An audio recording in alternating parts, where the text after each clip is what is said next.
Pitching has been great. The bullpen we know is going to need some help down the stretch.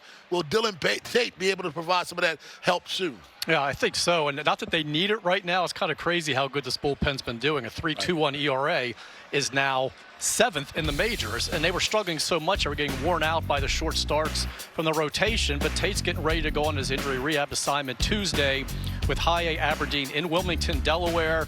He said the day he'll need 5 or 6 appearances. He'll go back-to-back at the end there. That'll be the final hurdle because they're going to need him to do that once he joins the roster. And then we'll finally see him. Definitely, I feel like, ahead of schedule. Right. But, when I asked him, he goes, no, I'm right on schedule. I'm like, oh, then what do I know? I thought it was going to be maybe the end of next month. Could be sooner than that. And that's hot as well the other day. He said right on schedule. Yeah. Right. So apparently this is what they planned all along. But, a high leverage reliever, career low in ERA this past season, 3.05. They certainly could use him. And, also Michael Givens is going to start his assignment, we're told, later this week. And we'll see, who's ready first. At least Tate, Givens was able to pitch in spring training a little bit before the knee injury.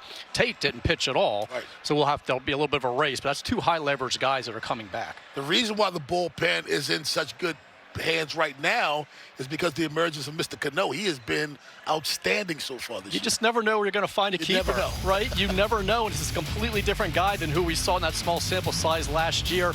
Really, plus changeup. All 3 strikeouts last night with that pitch. He has 7 overall against 17 batters he's faced. He's got a terrific sinker. And he has retired all 17. And on the team list now, that's second to the record holder, the immortal Fred Holdsworth, who had 24 straight when his first appearances in 1976, and I'm sure you remember the following year he was traded to the Expos. I remember that. For a player to be named later, named Dennis Blair. I don't remember that. I was a pretty big fan back then. I digress, but I don't know who Dennis Blair is. But he has become this high leverage guy that we weren't anticipating. Really, they always liked his stuff, clearly from the trade, the Jorge Lopez deal. Not a popular one with fans. Lopez was an all-star. That trade's looking better and better right now. And Cano now is really a high-leverage setup guy who could back up Felix Bautista as a closer. And I don't know if anybody was calling that back in January and February. He came up for what? Paternity leave, and now all of a sudden he's leaving. You can't get rid of the guy. Danny Colomb is another one we've heard. Kevin Brown loves to say, what would this team be without Danny Colomb? Right. A journeyman. This is a 6 organization. You can see, but 1 run, 3 hits, 1 walk, 11 strikeouts in his 8 innings. This is the guy they got for cash considerations right at the end of camp.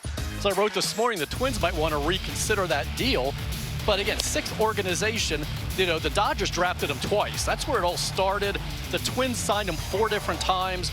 The Yankees signed him, released him, signed him again after the Brewers had signed him and released him. And with Cino Perez off to a bit of a slow start here. A lot of hits allowed in his 8 innings, like 16 hits. This guy now is starting to get more of the high leverage situations. And again, pretty much everybody in a bullpen is potentially a high leverage guy.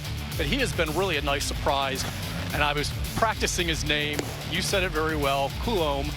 I went up to him in Boston and said, hey, I've been practicing. And he goes, let me hear it, which put a lot of pressure on me. And I failed the audition. I think I said Coulomb. And he goes, well, that's close.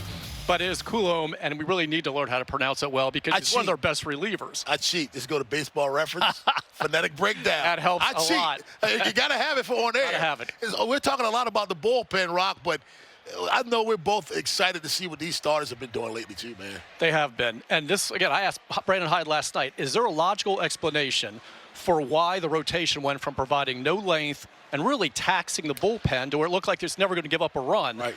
And he said, you want to write this down, just baseball. Just baseball. And he's right. It sounds simple.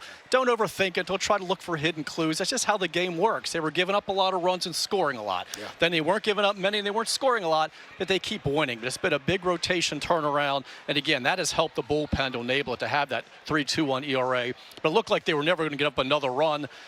The Eli Sports Bureau says the rotation streak ended at 29 2/3 last night. The beat crew says it's 30. We're rounding up. That first out in the 7th apparently doesn't count because the next batter homered.